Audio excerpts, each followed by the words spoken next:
అర్హులకే ఇందిరమ్మ ఇళ్లు మంజూరు చేయాలని, అర్హత లేని వారిని ఎంపిక చేస్తే అధికారులే బాధ్యత వహించాల్సి ఉంటుందని save Kothagudem save municipality convener Jalal హెచ్చరించారు.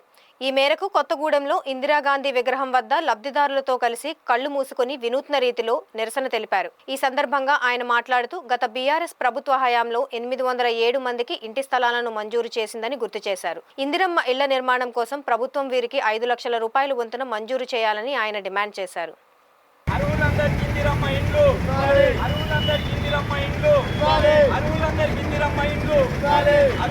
అందరికీ నమస్తే. కొత్తగూడెం మున్సిపాలిటీ పరిధిలో ఉన్న వెన్నెల నగర్ లబ్ధిదారులు 807 మందికి ఇంటి నిర్మాణానికి 5 లక్షలు మంజూరు చేయాలని చెప్పి ఏదైతే రెండవ విడత సర్వే పేరుతో అధికారులు కొంతమందిని సర్వే చేసి వదిలేయడాన్ని నిరసిస్తూ అర్హులకు అన్యాయం జరుగుతూ ఉందనే దాంతో ఈరోజు పాత 3 టౌన్ పోలీస్ స్టేషన్ ఎదురుగా ఉన్న ఇందిరమ్మ విగ్రహం ముందు కళ్ళు మూసుకొని ఉన్న ప్రభుత్వం కళ్ళు తెరవాలని కళ్ళకు గంతలు పెట్టుకొని నిరసన కార్యక్రమం తెలియజేయడం జరిగింది. ముఖ్యంగా మేము అధికారులకు విజ్ఞప్తి ఏంటంటే అనర్హుల పేర్లు వస్తే ఖచ్చితంగా అధికారులే బాధ్యత వహించాల్సి వస్తుందని చెప్పి ఈ సందర్భంగా హెచ్చరిస్తూ ఉన్నాము.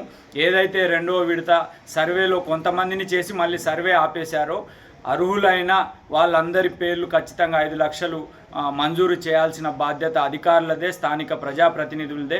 అందులో 807 మంది సర్వే జరిగి ఉన్నారు. సర్వే జరిగిన వెన్నెల నగర్ వారికి కొంతమంది అన్యాయం చేయాలని చూస్తూ ఉన్నారు. ఖచ్చితంగా పోరాటం పెద్ద ఎత్తున చేపడతామని చెప్పి ఈ సందర్భంగా హెచ్చరిస్తూ ఉన్నాము. పోరాటం తీవ్రతరం కాకముందే అధికారులు, ప్రజాప్రతినిధులు, ప్రభుత్వము స్పందించి వెన్నెల నగర్ లబ్ధిదారుల్ని గుర్తించి వాళ్ళు నిజంగా లబ్ధిదారులు కాకపోతే ఇవ్వమని చెప్పి కూడా మేము అడగము, ఇవ్వండి అని చెప్పి కూడా మేము డిమాండ్ చేయము. మీరు ఇంటింటికి వెళ్ళి వెన్నెల నగర్లో ఉన్న ఆ స్థలం ప్రభుత్వం ఇచ్చిన ఆ నిరుపేదలకు 5 లక్షలు మంజూరు చేయాల్సిన బాధ్యత, కర్తవ్యం ప్రభుత్వం, ప్రజాప్రతినిధులకు ఉందని చెప్పి మేము విజ్ఞప్తి చేస్తూ ఉన్నాం. అందులో కనుక ఎవరైనా అనర్హులు ఉంటే ఖచ్చితంగా బహిరంగంగా మేమే బయటికి పంపిస్తాం తప్ప నిరుపేదలు ఉన్నప్పటికీ కొంతమంది అనర్హులకు పేర్లు వస్తున్నాయని చెప్పి పెద్ద ఎత్తున చెప్తా ఉన్నారు. అవి గనక మా దృష్టికి వస్తే అధికారులు, సర్వే చేసిన వారు, ఆ పేర్లు ఎంపిక చేసిన వాళ్ళు అందరూ బాధ్యత వహించాల్సి వస్తుందని చెప్పి ఈ సందర్భంగా హెచ్చరిస్తూ ఉన్నాం.